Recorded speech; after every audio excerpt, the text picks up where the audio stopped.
বনোৱা বাইদেউ, জুম্পী বাইদেউ। জুম্পী বাইদেউৰ বিষয়ে ক'বলৈ বহুত কথাই থাকে, কিন্তু মই ইমান ক'ব নোৱাৰোঁ, মানে মই লেকচাৰ দিব নোৱাৰোঁ, সদায় পিছতে থাকোঁ।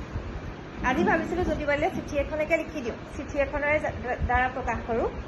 তেনেকৈ ইয়াত আহি পেলাই বোলো কেইটামান এই কামৰ মাজতে কিবা এটা লিখিছোঁ, জাষ্ট মই পঢ়ি দিছোঁ দেই জুম্পী বাইদেউ। আৰু বহুত আছে আপোনাৰ কাৰণে অনুভৱ মোৰ, মানে মানে হেৰি শেষ কৰিব নোৱাৰি আৰু। তাৰমানে মই অকণ লিখিছোঁ, তাকো অকণ হেৰি কৰি পঢ়িব লাগিব।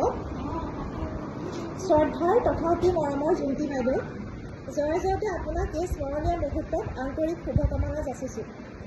কৰ্মজীৱনৰ কঠোৰ বাধ্যবাধকতা, গুৰু দায়িত্বভাৰ আৰু মানসিক চাপৰ পৰা মুক্ত হৈ এই মুহূৰ্তত আপুনি জীৱনৰ এক অন্যতম সুন্দৰ অধ্যায়ৰ ফালে আগবাঢ়িছে।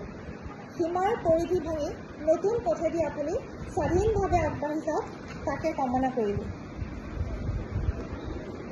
এটা সুন্দৰ সুখী পৰিয়াল, সুন্দৰ সুখী আৰু মৰমীয়াল পৰিয়াল, সামাজিকভাৱেও সকলোৰে প্ৰিয়, বিভিন্ন দিশত পাৰদৰ্শী, ফুৰি ভাল পোৱা, বাগিচা কৰি ভাল পোৱা আদি বিভিন্ন গুণৰাশিৰ কাৰণে আপুনি অৱসৰী জীৱনতো এতিয়াতকৈ সুন্দৰকৈ আপুনি উপভোগ কৰিব বুলি মোৰ দৃঢ় বিশ্বাস।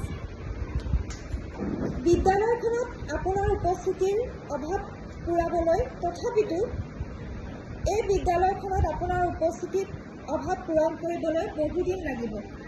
কোনো অপৰিহাৰ্য নহয় বা কোনো অদৰকাৰী নহয়, এই দৃঢ় বাক্যটোকে লৈ আমি জীয়াই থাকিব লাগিব।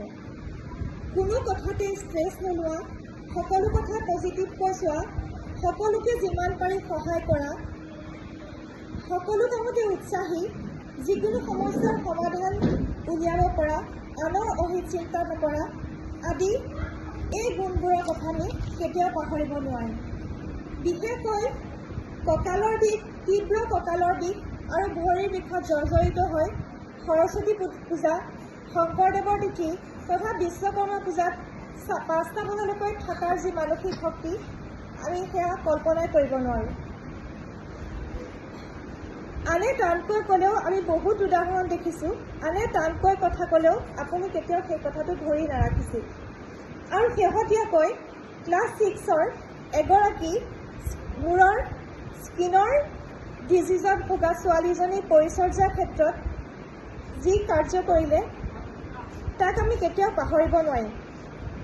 আপোনাৰ প্ৰায় মই সমান হ'লেও আপোনাৰ পৰা শিকিবলগীয়া কথাখিনি আধাখিনিও যদি মই কেতিয়াবা কামত লগাব পাৰোঁ, তেতিয়া জীৱনটো আৰু বহুত বেলেগ হৈ গ'লহেঁতেন মোৰো।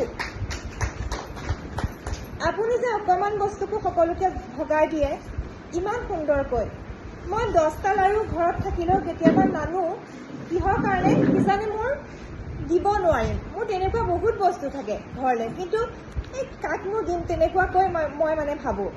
কিন্তু আপুনি 4টা বা 3টা লাডু আনিও বা এটা আপেল আনিও ইমান সুন্দৰকৈ ভগাই দিয়ে, সেইটো সঁচাকৈ আচৰিত লাগে।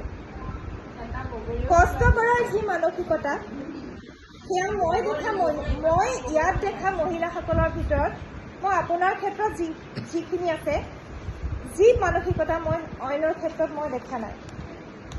আৰু মোৰ বহুত লিখিবলগীয়া আছিল। পিছত মই ভাবিছিলোঁ এখন আপোনাক বন্ধাই আজি মই সেইটোৱে উপহাৰ দিম কেতিয়াবা, কিন্তু লাষ্টত ঘৰত মোৰ লিখিবলৈ নহ'ল। মোৰ এটা কথাই বেয়া, মোৰ খুব বেয়া, মানে মনলৈ বহুত কথা আহে, মই সেইটো মানে উঠি আহি পেলাই সেইটো লিখিবলৈ এলাহ লাগে। আহি পেলাই এতিয়া ইয়াত অকণমান লিখিলোঁ। পিছত মই আশা কৰিছোঁ মই অকণমান লিখিম, লিখি পেলাই আপোনাক পাৰিলে বন্ধাই দিম, পাৰিলে কৰি থৈছোঁ, মানে আশা কৰিছোঁ আপুনি পজিটিভভাৱে কাৰণে মই সেইটো কৈছোঁ। আৰু এটা কথা যে বাইদেৱে এতিয়া 55 বছৰ বয়সত বাইদেৱে BEd পাছ কৰিলে ফাৰ্ষ্ট ক্লাছ লৈ, MA কৰিলে ফাৰ্ষ্ট ক্লাছ লৈ। ল'ৰা ছোৱালীখিনিৰ আগত কথাটো ক'বলৈ পাব লাগিছিলে, মানে ইমান মানসিক শক্তি। তেওঁ বাইদেৱে কৈছিলে মোক এটা কথা মনত আছে যে মই BSc পাছ কৰোঁতে বা হায়াৰ ছেকেণ্ডেৰী পঢ়োঁতে মই ইমান পঢ়া নাছিলোঁ, ইমান পঢ়িছোঁ, মোক এখেতে পানী যোগান ধৰে, খাদ্য যোগান ধৰে। গতিকে সেই মানে উৎসাহটো বাইদেউৰ কেতিয়াও হাৰ নেমনা স্বভাৱটো। বাইদেৱে কেতিয়াবা হাৰি যাব নিচিনাও লাগে, কিন্তু সেই হাৰ নমৰা এজনে মানুহে কৈছিল এইটো হৰা নহয়, যেতিয়ালৈকে আমি দেখোঁ নহয় যে আমি যেতিয়া নক আউট নকৰালৈকে কোনোবা এটা পাঞ্চিঙত বক্সিং খেলা বা কিহত হয় ৰিঙৰ পৰা নক আউট নকৰালৈকে মানুহ কেতিয়াও নাপায় গতিকে উঠি আকৌ উঠে বাইদেউ গতিকে আমি বাইদেউৰ জীৱনত ভৰা দেখা নাই আৰু ভৱিষ্যতেও বৰ সুন্দৰ ছোৱালী দুজনীক সংস্কাৰ দিছে ভাল হৈ থাকক স্বাস্থ্য ভাল থাকক আৰু লাষ্টত কৈছোঁ বাইদেৱে জিম কৰি আমাৰ 21 জুনত যাতে একদম পূৰা ট্ৰিম এণ্ড ফিট হৈ পেলাই আমাক যোগাসন শিকাবলৈ আহক তাকে বাইদেউ ভাল হৈ থাকক লিখি দিম দিয়ক